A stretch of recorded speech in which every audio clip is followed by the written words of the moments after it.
Tell me a bit about how you started off your football career. I started playing football from the age of about 6, 7 at Finsey Park, like my local team. From there I went on to play Sunday League at a club called Alexander Palace. And then through there I got scouted by Spurs when I was about 11. Went to the development centre from there and then ended up getting signed by Spurs when I was 12. So when you first got signed for Spurs, how was that feeling about going from like grassroots football straight into academy football? It was a bit of shock because obviously I think I was a bit of a late bloomer in terms of football. I wasn't really the best player when I was younger, but I kind of picked up the pace. But it was a bit of a shock, but it was a good feeling. So when you got into academy level, what type of different things did you realise about it from grassroots going into academy? What type of, was it different, like professional wise? Yeah, I think obviously the education side of it is different. There's a lot of, you know what I'm saying, a lot of things people don't really get from the outside looking in, but obviously from a young age you're drilled into, your diet, recovery, things like that. So I learned a lot about things outside of football to do with football, to be honest, yeah. And how long did you stay at Spurs for? I was there from 12 till 16. From 12 to 16, then I left, when I was 16. And from when you were 16, where did you push on to? I decided to sign for Villa, so I had quite a few offers from quite a lot of Premier League clubs at the time, but I thought Villa was the best choice long term. And then I went there, I was there from 16 to 19. And in your Spurs time, you ended up playing for England, and that was under... When I was under 15s. And how was that feeling getting called up to your country? Obviously it was a proud moment for me and my family. It was like, again, another shock because I wasn't really ready. I was under 15, playing under 16 at the time, internationally under 16, and no, it was a very proud moment. So yeah, then when you went on to Villa, obviously that's different, that's a professional level, and now you're getting signed as a professional. Is it a bit of pressure or more relief? I didn't really feel any pressure. I still don't feel pressure playing football now because obviously I'm doing what I enjoy. I see it as a getaway from life's pressures, if anything. So no, I didn't really feel no pressure at all.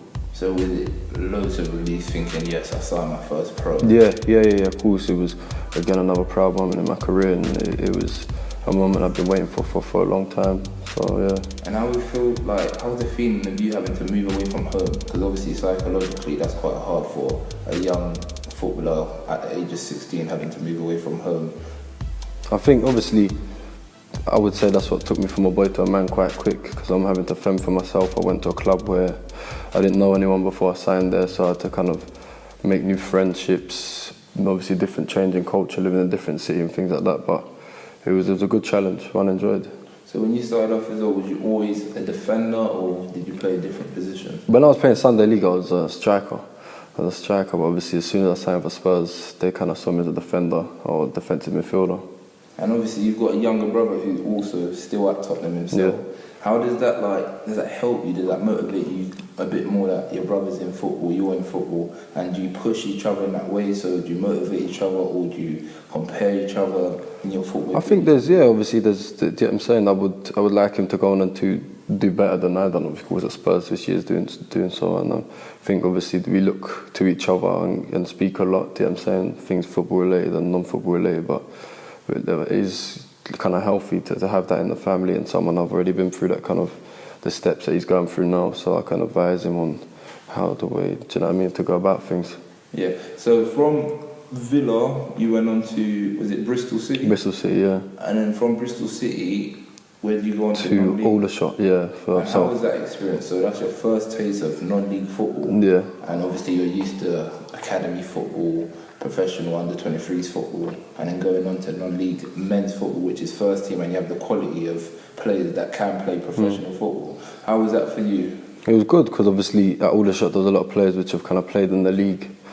It was good to kind of gain that experience, if you like, and pick their brains and learn off them. Obviously being in a men's environment is a lot different to being around boys, if you like, and it taught me a lot because obviously non-league's a lot more physical.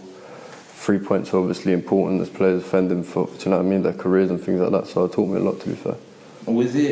How was that like feeling first walking into the change room? Did you feel like another thing, like not real pressure, but you're coming in, everyone knows you've been at, let's say, Spurs, Aston Villa, Bristol City.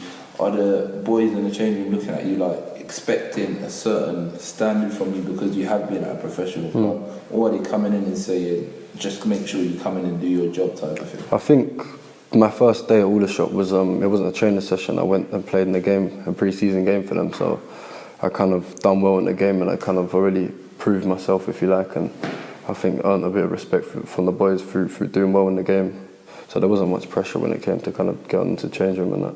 And obviously after Aldershot, you moved to, is it Braintree? To Whitehawk. So I done a spell in the Conference South with Whitehawk in late Jan, February of this year. Again, obviously that's not really the level I wanted to be playing, but you know, I wanted to get games, senior games, which is the main goal for me. And then obviously this summer I joined Braintree. You're still young yourself, but for other young footballers, let's say 15-year-olds, 16-year-olds, even players that may be older than you, what would you say to them? Because there's people out there that think, if I'm not pro by, let's say, 20 years old, my time's over, but not really, because as you said, you've been through a roller coaster already, and you'll carry on going. I would just say just keep persevering. There's not a time limit on when you're going to peak. Everyone's different. Some people bloom at a young age, some people bloom a bit later. I would just say just keep persevering and keep working hard, really. And what type of goals do you set yourself for future now? I think this season my main goal is just to get as many senior games as I can, gain experience. As you said, I'm still quite young, so gain experience, and obviously the long term will be just to climb the ladder, get up the leagues, really. And you think non-league as well, especially in the Conference Prem, gives you that extra bit of physical bit? Of course, 100%. Yeah, it's very physical. It's very physical, so I would say in terms of that, of course, you learn how to kind of fend for yourself and put in a tackle, a challenge, a header. So yeah, it definitely teaches you that. And what about how do you work your days around football? Because obviously when you was at Bristol City, Villa and Tottenham, it was more full-time football, so you're going in the morning. Aldershot was still full-time as well, to be fair. Aldershot full-time, yeah. So when you went now to Braintree, how is that a bit different where you're not full-time? Of course it's not ideal. We do, sometimes we do 3 days a week, so we do like a Wednesday morning, which is a bit better for me, but generally speaking, it's like a Tuesday and a Thursday evening. I think obviously it's about filling your time wisely and being productive with yourself. And for me, it's about bettering myself in my spare time. So I like to go to the gym and things like that. Obviously, play football with other people when I can. So yeah. So what would you say your ambitions are for the next 3 to 4 years? Where do you want to see yourself? In the leagues, 100%, either in League 2 or pushing on for League 1. Ideally, I just want to get as many senior games, like I said, as I can before like the age of about 24, I would say, to be honest. I want to have had 100 to 200 games by then and just really push on and see how far I can get with it. How do you find the standards of the Conference Prem? I think it's good. A lot of the teams I've been liking to kind of League 2 sides. You've got teams like Leighton Orient, Hartlepool, bigger sides like that in the league, obviously Barnet, so it's a good level. So within all that we spoke about, all your experience, everything, what was one of the best moments of your footballing career? Throughout all of it? Yeah. I would say definitely playing for England, signing my first pro contract, yeah. First one, yeah, obviously everyone loves signing their first pro contract as well, but how did you, so when you went out at the pro level, how did you react to that? Because there's some people that if they get released from a professional club, that's them done, they're not coming back, they don't want to hear about non-league. So how was your feeling? Was you like distraught at first? No, not at all. I think obviously I knew what I wanted to do. I did have the option to go to a few League 2 clubs at the time, but obviously I thought I'd rather kind of guarantee myself the chance of getting games. So it's kind of part of the plan to go through this stage and redevelop as a player, and obviously as a young man in these leagues and try and climb up from there, really. And obviously we've been all watching TV, media, stuff like that. What do you think about this whole, obviously you've seen the Sterling thing about the racism, what's your whole view of this? My take on it is part of football, do you know what I'm saying? I've experienced racism myself whilst playing abroad, but I haven't actually experienced anything over here. Obviously it's something no one wants to see in the game, but I think as a young player looking up to players like Sterling and that the way he's conducted himself throughout the whole thing is really good, to be honest. Guys, thanks very much for coming down today. Yes, a pleasure. Good luck for the rest of the Thank you.